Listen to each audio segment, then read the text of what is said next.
사랑하는 영락교회 지체들에게 주 안에서 평화 인사를 전합니다. 오늘은 2023년 3월 3일 금요일입니다. 오늘의 묵상 본문은 역대기 5장 1절로 26절까지의 말씀입니다. 오늘 본문 말씀 5장 1절부터의 말씀은 이렇게 시작합니다. 이스라엘의 장자 르우벤의 아들들은 이러하니라. 르우벤 지파에 대한 이야기고, 우리 5장의 내용은 르우벤 지파와 갓 지파 그리고 므낫세의 반 지파, 이렇게 요단강 동편에 자리 잡은 세 지파의 족보를 소개하는 그런 내용입니다. 우리 4장에서는 유다 지파와 이제 시므온의 지파를 나누었죠. 시므온이 둘째 아들인데 유다 지파를 처음에 넣었어요. 근데 유다 지파를 처음에 넣을 이제 이유가 없죠. 근데 장자의 명분은 요셉에게 갔는데 유다 지파가 중요한 것이다. 영적인 장자다, 이런 의미를 받죠. 또 그리스도가 유다 지파에서 나왔고, 또 다윗이 유다 지파에서 나왔습니다. 3장에서는 다윗의 계보를 또 다루었어요.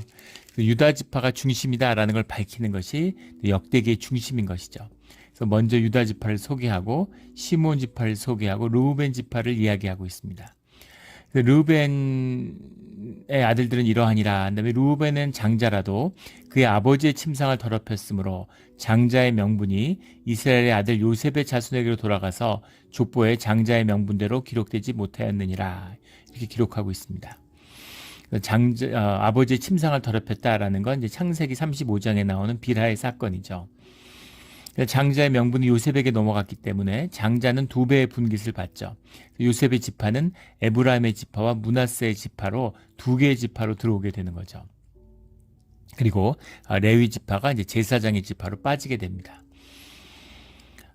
그런데 또 성경에서 재미있는 점, 의미 있는 점은 이 부끄러운 이야기들, 성경의 가장 중심적인 주제 하나가 주님 앞에서의 진실함이라고 그랬죠. 거짓이 없는 것. 가장 중요한 이 신앙의 주제라고 제가 말씀을 여러 번 드렸습니다. 아주 부끄러운 얘기, 빌하의 얘기도 그렇고, 우리 유다의 이야기, 유다에서의 이제 자녀들의 이제 부끄러운 이야기, 유다 지파 이야기들, 이런 이야기들이 이제 굉장히 부끄러운 이야기잖아요. 근데 그런 이야기들을 하나도 이제 숨기지 않고 전부 다 기록한다는 거예요. 이것이 하나님과 함께하는 신앙인들의 모습입니다. 내 모습, 내 부끄러움, 내 수치가 주님 안에서 더 이상 수치와 부끄러움이 아니라는 것이죠. 나의 나됨으로 살아가는 것. 주님 앞에 거짓과 부끄러운 내 본능에 이끌렸던 나의 모든 죄악된 모습들이 주님 앞에 아무것도 숨길 것이 없는, 주님께 용서받고 주님 안에서 살아가는 내 모습이라는 것을 고백하는 것. 이것이 성경에 기록되어 있는 굉장히 중요한 그런 뜻입니다. 굉장히 사실적이고 굉장히 부끄러운 일들을 전부 다 기록하고 있어요. 이 성경이 최초에 기록된 시기보다 훨씬 뒤에 쓰여진, 최소한 1000년 이상 늦게 쓰여진 삼국사기나 삼국유사 이런 걸 우리 역사를 한번 읽어보세요. 굉장히 아름답게 다 미화되잖아요. 예. 그리고 무슨 알에서 태어나고 거북이들을 타고 강을 건너고 이런 이야기들이 나옵니다. 그런데 그런 이야기들을, 그런 의미라는 것이, 그것을 지금 다 꾸며대고 거짓이야, 그런 게 아니라 상징적인 의미가 들어있는 거죠. 신화적인 의미가 들어있는 겁니다. 그 시대의 의사의 소통의 방법이죠. 그런데 그것을 성경은 놀라우리지 않지 아주 사실적으로 묘사하고 있다는 겁니다. 그리고 또 하나는 이제 가려졌을 법한, 꾸밀 법한 이야기들, 그런 이야기들을 전부 다 삼국유사 얘기할 게 뭐 있겠습니까? 북한 보세요. 김일성 얘기, 김일성 전기 이런 거 얘기하면서 솔방울로 무슨 수리탄을 만들고 불과 100년 전 얘기인데 그런 식으로 꾸며대잖아요. 온갖 이야기들, 김일성의 조상들, 부모들 이야기들도 다 꾸며대죠. 그런데 아주 진실한, 수천 년 전의 이야기지만 진실하게 부끄러운 이야기들을 기록하고 있다라는 겁니다. 주님만에 있지 않으면, 주님과 함께하지 않으면 이렇게 할 수 없죠. 우리 진실하지만 부끄럽지만 그 부끄러움을 덮으시는 주님의 보혈의 은혜를 항상 기억하는, 그 안에서 진실하게 살아가는 우리 모두가 되기를 주의 이름으로 축원합니다. 2절에 유다는 형제보다 뛰어나고 주권자가 유다에게 났으나 장자의 명분은 요셉에게 있으니라, 이렇게 쓰고 있습니다. 뛰어나고라고 하는 의미가 이제 가바르라는 의미인데 문자적으로 이제 뭐 강하다, 영어로 하면 strong, mighty 이런 것이죠. 그런데 우리 민수기 1장에도 나오지만 이 이제 가발의 의미는 뭐냐면 숫자가 많다는 겁니다. 유다 지파가 숫자가 엄청나게 제일 많죠. 숫자가 많아요. 자녀가 많다는 것이 뭐 지금도 마찬가지지만 주님의 축복입니다. 주님의 축복을 받은 민족이다. 자손이 번성하고 사람들이 생명이 왕성한 것이죠. 그런 주님께 축복을 받은 영적인 축복을 받은 이제 그런 지파다 이런 뜻이 담겨 있는 거죠. 쭉 이제 자손들이 이어지는데 여기 나오는 자손들의 특징은 아들들이라는 게 그 사람의 아들, 족보상의 그 아버지 아들의 그 관계를 의미하는 게 아니라 그 지파에 있었던 사람들 중에서 후손, 동족 이런 의미가 아들에 다 들어 있습니다. 그래서 그 계보 중에서 족보 중에서 기억날 만한 사람들이 알고 있는 사람들 그런 사람들을 이 지파에 소속된 사람들이었다라고 기록하는 것이죠. 뒤에 가면 나오지만 이 족보라는 것이 바벨론 유수 이후에 이제 다시 복귀된 것이잖아요. 그러니까 이 기록들을 이제 가져다가 다시 기록했다. 그것을 다시 복원했다. 이제 이런 의미입니다. 그런 의미에서의 르우벤 지파에 속한 사람들의 이름을 기록하고 있는 것이죠. 6절에 나오는 르우벤 자손의 지도자로서 부에란이라 그의 아들이 부에란데 르우벤 자손의 지도자다라는 의미가 르우벤 전체 지파의 지도자라는 의미는 아닙니다. 그런 지도자는 없었죠. 르우벤 지파 안에 여러 족속이 있고 그 족속 가운데 여러 씨족들이 있는데 그 씨족의 지도자다. 거기서 어른이다. 이런 뜻입니다. 우리 유대 민족하고 우리 한민족이 비슷한 게 너무 많다 그랬죠. 대표적인 게 족보라고. 우리 저 같은 경우는 우리 풍양조씨인데 풍양조씨에는 뭐 영혼공포와 남혼공포라는 그 두 개의 큰 파가 있습니다. 근데 남혼공포 밑에 여러 호과 파들이 있는데 그 중에 호국공파라는데 이제 저희 가족들이 내려오는 거죠. 그런 식으로 그 파와 안에 또 파가 있고 그 파 안에 여러 파가 있는 그 씨족의 지도자다. 그것이 부에라였다라는 건데 그 루벤 지파나 뭐 이스라엘이나 유다 사람들이 들어도 알 만큼 그렇게 영향력 있는 사람이었다라는 그런 의미죠. 근데 아스루 왕 다글랏 빌레셀에게 서로 잡힌 자라. 그러니까 거의 마지막 이 이제 이스라엘이 완전 멸망당할 또 유다가 멸망당할 때 이야기죠. 근데 그 아스루 왕 디글라 빌레셋에게 사로잡혔다라는 의미는 그 사로잡혀 갔던 자들, 그 바벨론의 남은 자들에게 있어서 그들에게 기원이 되는 조상이 되는 자다라는 뜻이 들어있죠. 근데 이 르우벤 지파가 이 동편에서 굉장히 번성했다는 겁니다. 9절에 보면 또 동으로 가서 거주하면서 유브라데 강에서부터 광야 지경까지 다다랐으니 이는 길르앗 땅에서 그 가축이 번식함이라. 요단강의 동편인데 초원지대인데 그 동물들이 많아지니까 동물들을 몰고 돌아다니는 거잖아요. 유브라당의 강, 유프라테스 강에 이르기까지 광대한 넓은 지역, 그 지역에서 키웠다는 겁니다. 오늘날 지도를 봐도 굉장히 넓은 지역이죠. 그 사우디 북부부터 팔레스타인부터 요르단 부터 이라크 지역에 이르기까지 광대한 지역입니다. 그 지역을 이 르우벤 지파가 걸쳐 살았다. 이런 이야기죠. 11절에 갓 자손은 르우벤 사람을 마주 대하여 바산 땅에 거주하면서 살르가 같이 다다랐으니 그 지도를 보면은 제일 밑에 르우벤 지파가 있고 그 위에 갓 지파가 있고 갓 지파 위에 이제 므네세 반 지파가 있습니다. 이게 정확한 위는 아니고 르우벤은 좀 동쪽이라면 요단강 동편이라면 나중에 갓 지파는 르우벤 지파의 북쪽이면서 약간 서쪽이죠. 그래서 팔레스타인 북부 지역에 있는 산악지대에 걸쳐서 살았다. 그리고 그 위에 므나세 반 지파가 얹혀 있는 것 같은 그런 모양새를 갖추고 있습니다. 그래서 갓의 자손들은 창세기 49장에도 갓 지파가 용맹한 자들이다, 용맹한 자들이 될 것이다 라고 했는데 전쟁에서 이제 많은 활약을 한 이제 그런 지파입니다. 14절에 가면 이는 다 아비하일의 아들들이라. 갓 지파 중에서 아비하일이라는 이름이 나오는데 아비하일이라는 이름이 이제 성경에 자주 나옵니다. 우리 너무나 잘 아는 에스더서에 나오는 에스더의 아버지 이름이 아비하일이죠. 그리고 역대하에 보면은 이제 르호보암 왕이 나오는데 르호보암 왕의 장모가 아비하일이었다. 그러니까 남자 이름으로도 나오고 여자 이름으로도 나옵니다. 그래서 이런 아비하일의 자손들이 이렇게 많았다. 그런데 아비라의 아들들이라. 아비하일은 후리의 아들이요 야로하의 손자요 길르앗의 증손이요 미가엘의 현손이요 여시세의 5대손이요 야도의 6대손이요 부스의 7대손이다. 아비하일이 굉장히 중요한 인물이었다라는 걸 알 수 있죠. 이 바벨론 포로기에 있어서 너무너무나 중요한 이 갓지파 전체에 굉장한 영향력을 행사하는 이스라엘 전체에 영향력 있는 사람이었다라는 걸 족보를 보면 알 수 있습니다. 왜냐하면 7대 손이 소개되어 있기 때문이에요. 예. 3대만 소개돼도 대단한 거라고 그랬죠. 5대도 굉장한 겁니다. 예, 제즈라고 하는 우리 어제 나왔던 시스, 예, 굉장히 굉장히 이제 중요한 인물이라는데 7대 손이 나왔어요. 예, 성경에서 가장 족보가 길게 소개되어 있는 것은 이제 예수님이죠. 14대입니다. 예, 그래서 그 족보의 길이, 이 의미, 족보가 길다고 대단하다는 것이 아니라 유대인들은 족보의 길이로서 그 사람의 그 비중, 의미를 받아들인다는 의미입니다. 얼마나 중요하게 생각하는가, 그 얼마나 중요한 사람인가라는 걸 표현하는 방식이었다는 거죠. 그리고 그것을 아무도 모르는 사람을 기록해봐야 누가 알겠어요. 예. 할아버지, 증조할아버지, 고조할아버지 얘기 아무도 모르는데 얘기해봐야 뭐 하겠습니까? 그러니까 그거를 안다고 한번 생각해 보세요. 얼마나 영향력 있는 사람이었을까. 지금 삼성 회장 이름을 모르는 한국 사람이 없죠. 삼성그룹의 회장의 아버지도 회장이었는데 그 사람 이름도 누구나 다 압니다. 그 할아버지가 창업자였는데 할아버지 이름도 알죠. 3대를 알아요. 근데 그 증조 할아버지 누군지 아나요? 고조 할아버지 누군지 아나요? 아무도 모르죠. 예, 아무도 모르죠. 아마 삼성회 다니는 사람, 삼성전자에 다닌 사람도 모를 거예요. 예, 아무도 모르는 겁니다.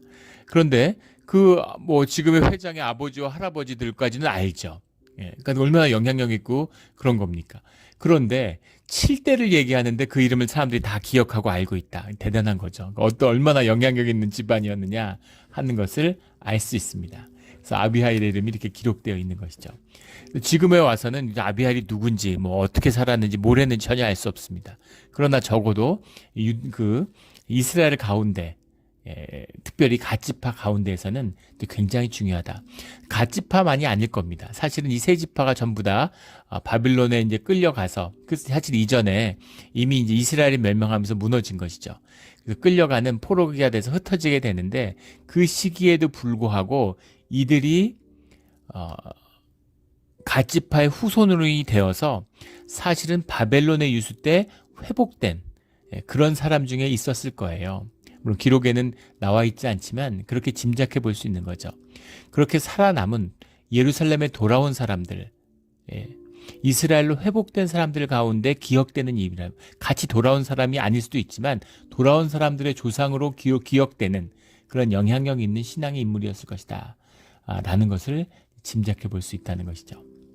16절에 보면 그들이 바산 길르앗과 그 마을과 샤론의 모든 들에 거주하며, 여기 나오는 샤론이라고 하는 이름은 성경에 샤론이라는 이름이 많이 나오는데 대부분 샤론은 팔레스타인의 바닷가 지역에 인접해 있는 남쪽에 있는 요바의 평야에 있는 샤론을 이야기하는 겁니다. 여기 있는 샤론은 요단강 동부지역, 요단강 동부지역은 역사의 주 무대가 되지 않았기 때문에 잘 드러나지 않죠. 여기 나오는 샤론은 요단강 동편에 있는 샤론이다. 우리가 알고 있는 성경에 나오는 요바의 샤론과는 다른 곳이다 라는 것입니다. 여기 마을에 거주했다라고 되는 게 마을 하니까 우리 동네에 있는 마을 같지만 이것이 이제 비부토테야라는 말인데, 비부토테야라는 말이 이제 요새나 성벽을 이야기하는 겁니다. 그래서 그 성을 이루었다. 성을 이루었다는 건 두 가지 뜻이 있죠. 거기를 군사적으로 잘 지배했다. 확고한 그들의 점령지였다라는 뜻도 있고, 또 정말 평화롭고 외침이 없고 그런 곳이면 요새화하고 성벽화할 필요가 없겠죠. 유목민족들이잖아요. 그러니까 계속 다른 민족이 들어올 수도 있고 영향력이 약해지면 이제 여러 가지 일들이 일어나는 거죠. 요새화돼서 또 항상 전쟁에 그런 대비하고 있는 그런 지역이다라는 사실을 동시에 보여주고 있는 것이죠. 17절에 이상은 유다 왕 요담 때와 이스라엘 왕 여로보암 때의 족보에 기록되었더라. 근데 둘이 왕이 같은 시기에 있었던 왕이 아니죠. 유다 왕 요답이 하고 이스라엘 왕 여로보암은 이제 완전히 이제 다른 시기에 있었던 왕입니다. 그래서 이제 이 기록이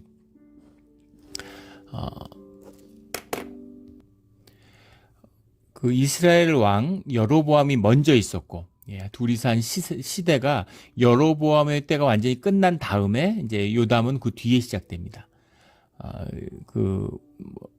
이스라엘 왕 여로보암이 주전 790년대에서 한 50년대 그때라면 유다 왕 요담은 750년 이후에 한 750년에서 730년 그 시기에 걸쳐 있어요. 근데 여로보암 때에 이 이스라엘이 요단강 동편을 회복합니다. 요단강 동편을 회복하니까 잠시 회복한 것이었죠. 그 다음 왕 때 이제 그걸 잃어버리는데 그걸 회복하니까 이제 그것을 이스라엘의 역사를 일부러 통합하기 위해서 족보를 만든 것이겠죠. 그 다음에 유다 왕 요담 때 또 유다 왕 요담이 한 번 이 요단강 동편을 회복하게 돼요. 그러니까 회복하니까 다시 유다를 중심으로 유다가 이스라엘의 이제 중심이다. 그걸 잇고 있다라는 의미에서 이제 이 족보를 다시 이제 기록하게 되는 것이죠. 그래서 이 한 요담 때와 이스라엘 왕 여로보암 때 기록되었다라는 것 의미는 이제 족보가 두 개가 있다라는 겁니다. 그 두 개를 조합해서 만들었다. 이제 이런 의미가 들어 있는 것이죠. 한국도 마찬가지죠. 우리 한국에 족보라는 걸 굉장히 중시하는데 사실은 일제 조선 총독부의 이제 그 조사에 의하면 전수조사를 한 거죠. 한국의 족보 가운데 임진왜란 이전으로 기원을 추적할 수 있는 족보는 존재하지 않는다라는 그런 결론을 내린 보고서가 있어요. 일본의 중앙공윤사라는 데서 나온 책인데 굉장히 흥미있게 읽었던 기억이 납니다. 무슨 얘기냐면 사실은 족보라는 건 왕가의 기록이죠. 그리고 제사라는 건 왕이 드리는 겁니다. 종묘에서 드리는 거예요. 근데 봉제사라고 하는 것, 제사를 받들고 족보가 있다는 게 양반의 이제 기준이 된 거죠. 근데 그것은 이제 사회 체계가 임진왜란을 겪으면서 완전히 무너져 내린 다음에 제지 양반 운동이라고 부르죠. 이제 역사적으로 이 양반이 양반 되기 운동이 일어난 겁니다. 양반이 도대체 뭐냐? 양반이라는 건 무반과 문반을 가리키는 거죠. 엄밀하게 얘기하면 공무원입니다. 정부의 노고를 받고 있는 공무원만 양반이에요. 근데 조선시대 후기에 가면 양반이 될 수 있는 사람이 양인이죠. 모든 사람이 다 양인인 평등한 사회였습니다. 그런데 양반이 될 수 있는 사람이 다 양반이 돼서 양반이 신분화되는 거죠. 직분이었는데 직책이었는데 그것이 무슨 이렇게 신분같이 돌변하게 돼요. 그것이 신분으로 돌변하게 되는 운동이 제지 양반 운동이죠. 영남 지역에서 아주 영남 특히 북부 지역에서 아주 맹렬하게 일어나게 되는데 그러니까 족보를 만들고 그 다음에 서원을 만들고 그리고 이제 제사를 지내고 이런 겁니다. 그래서 조선시대 초기에는 그 조선왕조 실록에도 제사를 지내다가 발견돼 가지고 곤장을 맞고 죽은 사람들에 대한 이야기가 기록이 나와요. 왕에서 종묘에서 제사를 지냈는데 자기 집에서 제사를 모신다는 건 뭡니까? 조선을 인정하지 않는다는 얘기죠. 그러니까 제사 지내다 걸리면 죽는 겁니다.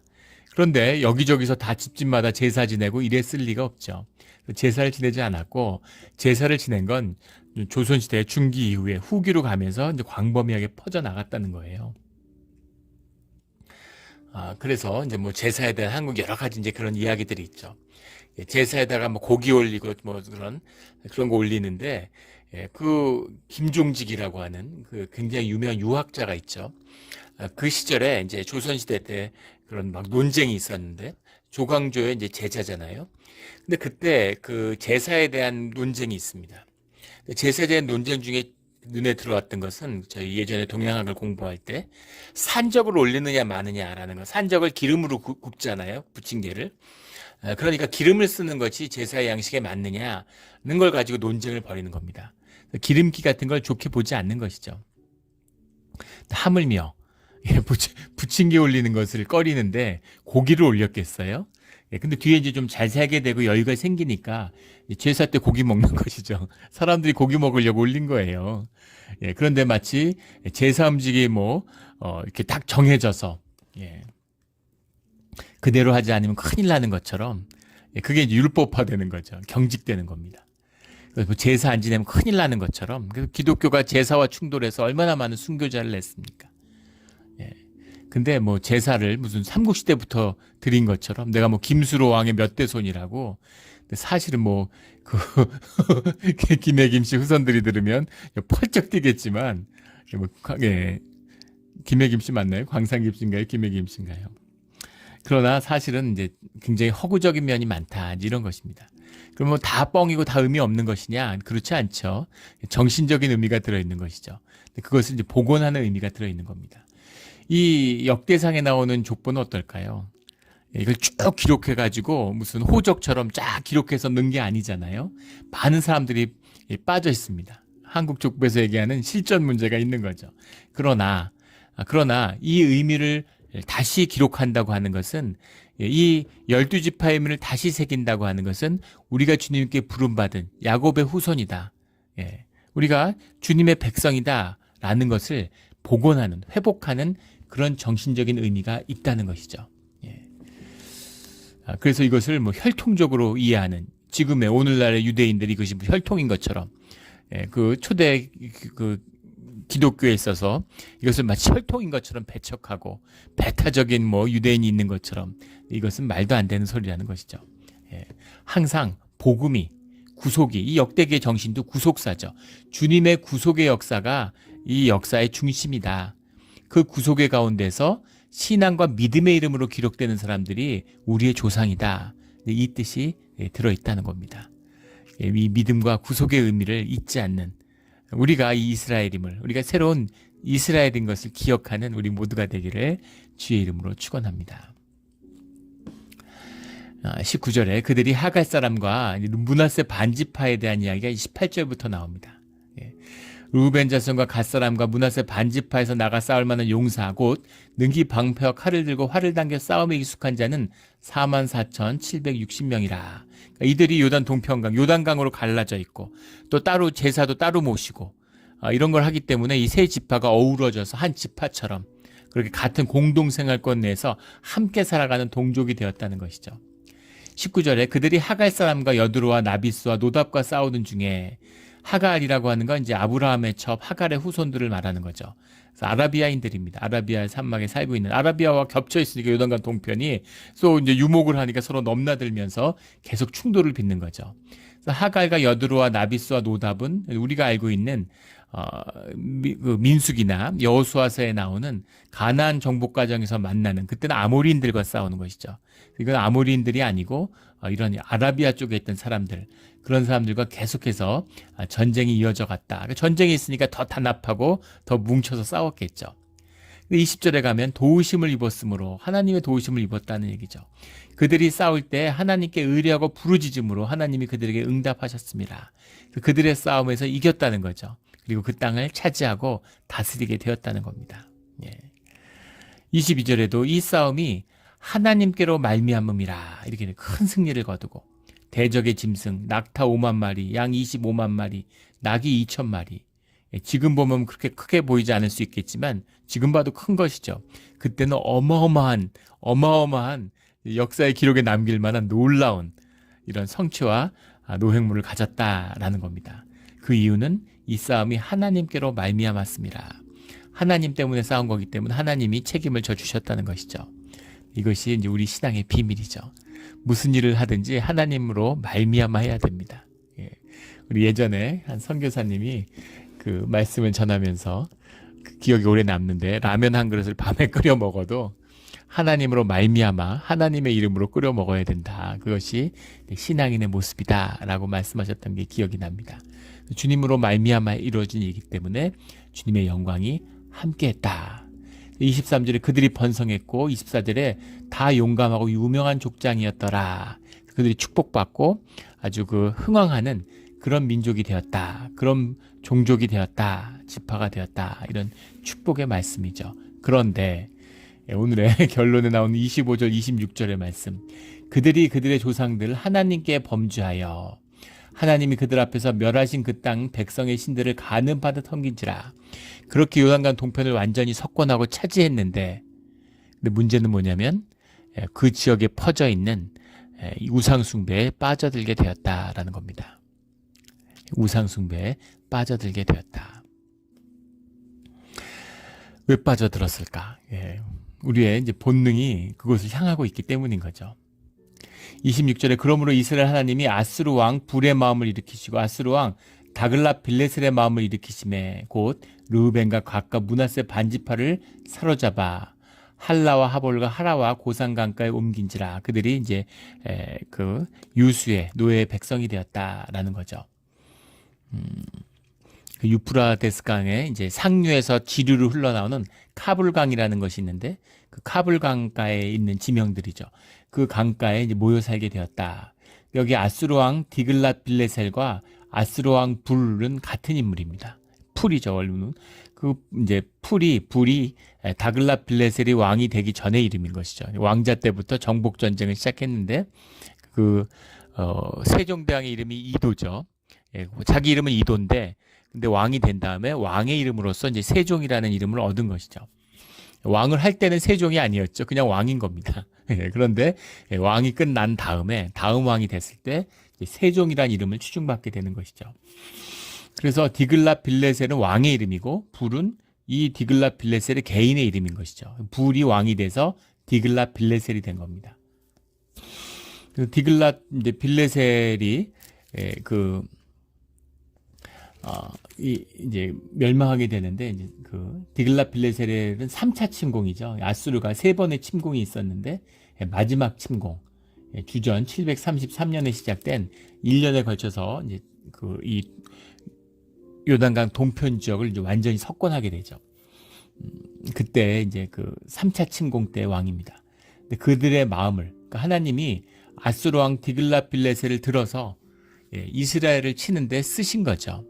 주님이 하시는 일입니다. 물론 뭐 천사를 직접 내리고 하늘에서 치실 수도 있겠죠.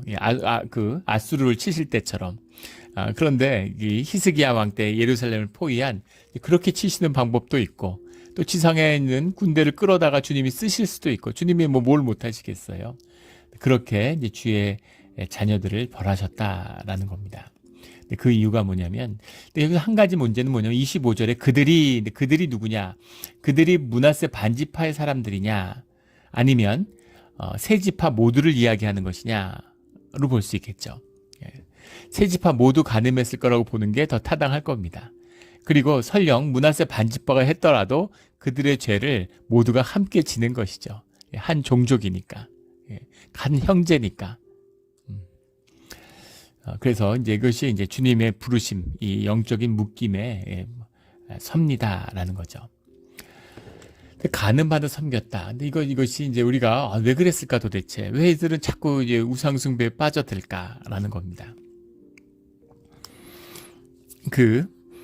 제가 이제 주일날 교회를 때 오고 이럴 때 보면은 자전거 타는 분들이 있어요. 또 야유회 가려고 준비하는 분들이 있습니다. 물론 이제 제가 나오는 아침 일찍 나오니까 나올 시간에 이제 그때 움직이는 건 굉장히 멀리 가는 분들이겠죠. 아니면 10대가 됐는데 유명한 무슨 누가 있을까요? 유명한 가수가 많은 가수가 없어서 BTS가 공연을 한다고 하죠. BTS가 공연을 하는데 공연 티켓이 있어요. 근데 주일날 공연합니다. 공연 보러 갈까요? 교회 오고 싶을까요? 그렇게 생각하시면 쉽게 이해할 수 있는 거죠.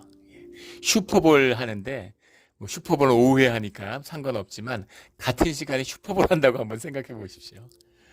미국 사람들 교회 가겠습니까? 슈퍼볼 가겠습니까? 심지어 크리스마스가 되는데 이번에 크리스마스가 작년에 주일하고 겹쳤습니다. 그러니까 주일 예배를 안 드린 미국 교회들이 많아요. 특히 큰 교회들은 안 드린 교회가 많습니다. 크리스마스이기 때문에 주일 예배를 안 드려요. 이게 뭡니까 도대체? 이게 오늘날 미국 교회의 모습이에요. 우리 기독교의 모습입니다. 도대체 예배가 뭡니까?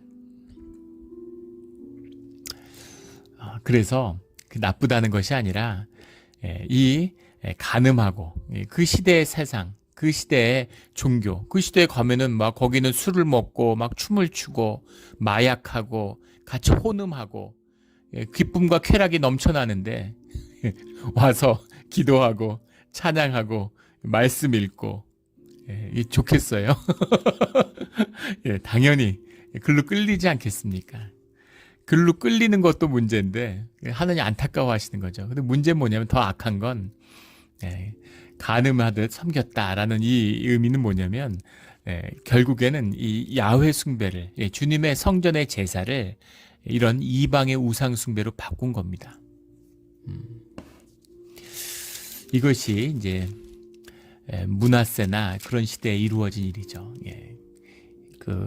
여호와의 성전에서 몰렉상을 세우고 자식을 갖다 바치는 그런 짓들을 하는 것이죠. 그런 걸 주님이 이제 주님의 이름을 그렇게 더럽히는 걸 용서할 수 없는 것이죠.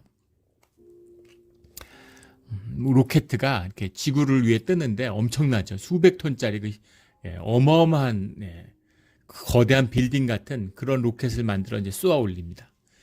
근데 정말 엄청난 에너지를 소비하는데 그 에너지의 90% 이상, 90%, 95%를 이 대기를 벗어나는 데 쓴다 그러죠. 대기만 벗어나면 그 다음에 그냥 계속 가는 거예요. 엄청난 속도로 막 빨리 가잖아요. 근데 에너지를 거의 안 쓰는 겁니다. 근데 이 중력, 지구의 중력, 땅에서 끄는 힘을 벗어나는 것이 하늘에 속하는 게 그렇게 어려운 것이죠. 그게 우리의 신앙, 우리의 삶의 진실이 아닌가 싶어요. 우리 세상, 돈, 욕심, 정욕 이런 데서 벗어나는 것이 얼마나 어려운 것인가라는 거죠.